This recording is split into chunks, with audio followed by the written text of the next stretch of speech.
The United States is a nation of immigrants. Many people from all over the world have contributed to the formation of the American mosaic. The U.S. saw a dramatic increase in the number of Asian immigrants in the second half of the 20th century. One group of Asian immigrants, the Koreans, came to the U.S. to seek new opportunities. Many Koreans found themselves devastated after the disastrous Korean War. Right after the war, the country's average per capita GDP was only $63.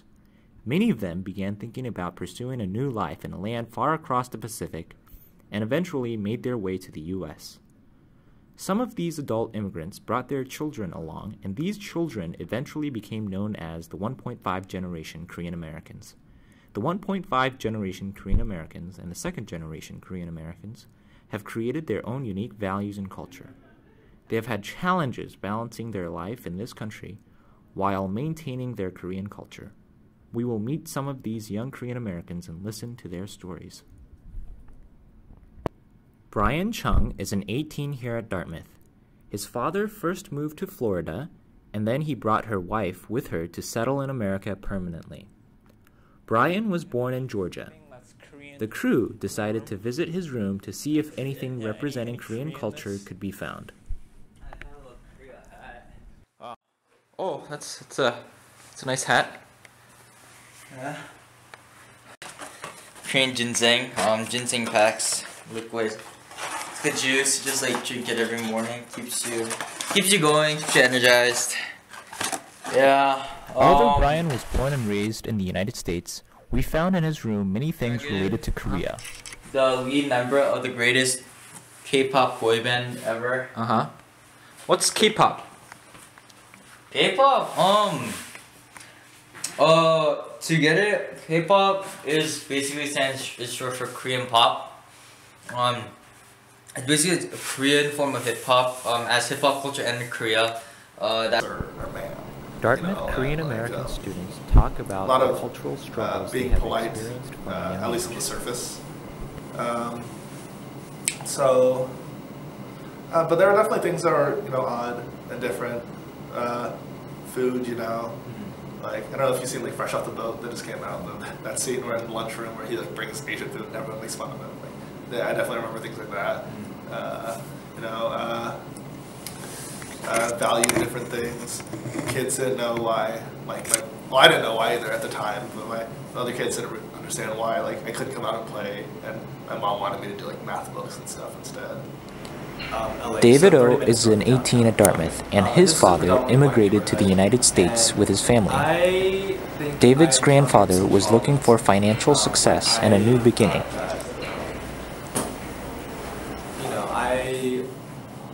I just wanted to be friends with everybody, but then I noticed that, I think even if it wasn't like explicit, I think there was like subtle differences in the way people would treat me as opposed to white people.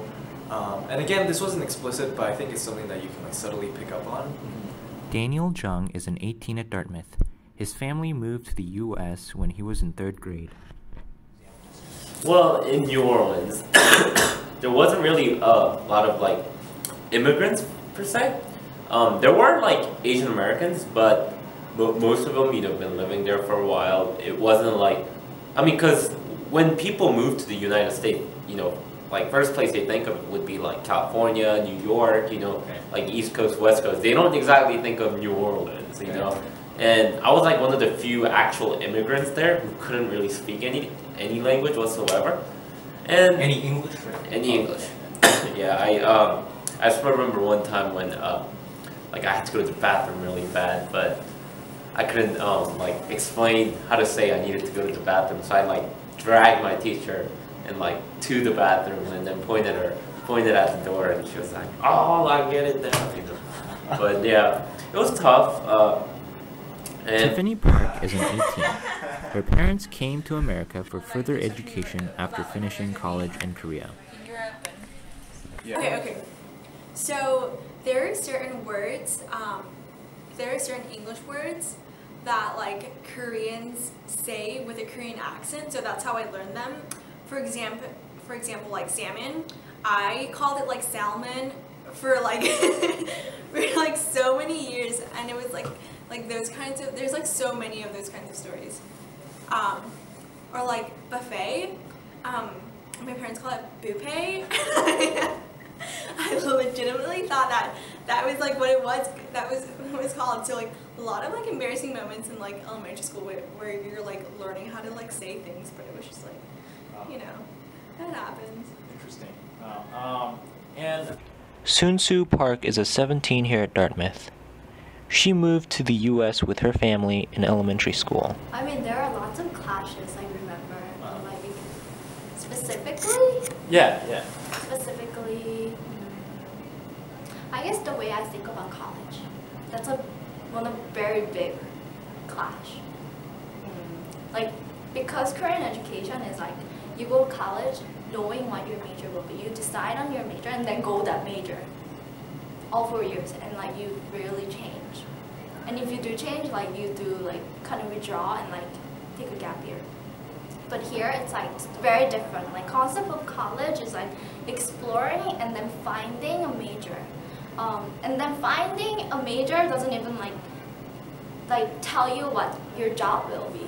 Like you can major in some random thing and like have a job in like some other random thing. But my parents do not like understand, or they don't see the point. Oh, then like what's the point of having a major that's like so not related to your job? Like, so their thought process about college is like just like major. You need to know your major, or you need to know what you're doing before coming, and then take all the classes that will satisfy your future stability.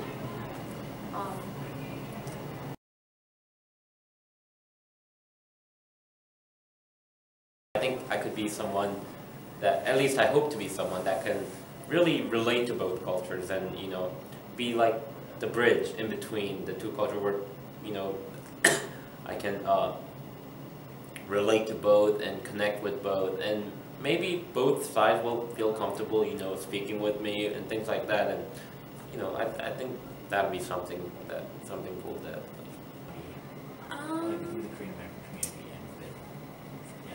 I think something that's really big is I guess breaking the bamboo ceiling.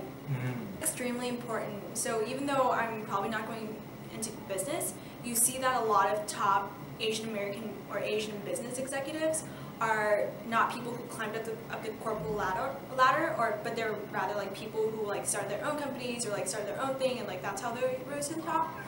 So I think I don't know how I would implement that kind of change. But I think it's a problem that should be addressed. Me personally, I'm going to become the president of the United States, so, you know, breaking boundaries. Right. I'm a film major, and like one of the reasons I'm a film major, like there's many reasons, but one of the reasons like is that I'm really passionate about seeing like more Asian American representation in media, because I think that like one of the big tropes in like American media is this idea of like this like harmless, sexless Asian male that's like can't do anything, and like you see all the time that like the only time that Asian guys are cool. And practice. I think widely, I'm just a big lover of stories, and I like get good stories told. But I think specifically for me, there are specific stories I want to tell, and a lot of that is the narrative of the Asian American. You know, is that, you know, like it's good that we're getting fresh off the boat, things like that, but ultimately that there's not one definition of Asian American.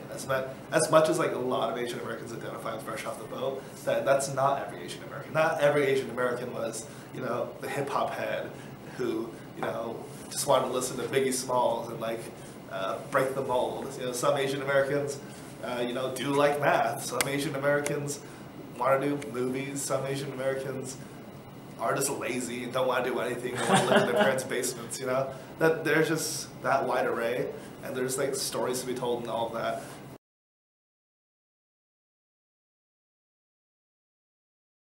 Ethan Canty, at 15, majors in Asian and Middle Eastern Studies and Biology. I think for me specifically,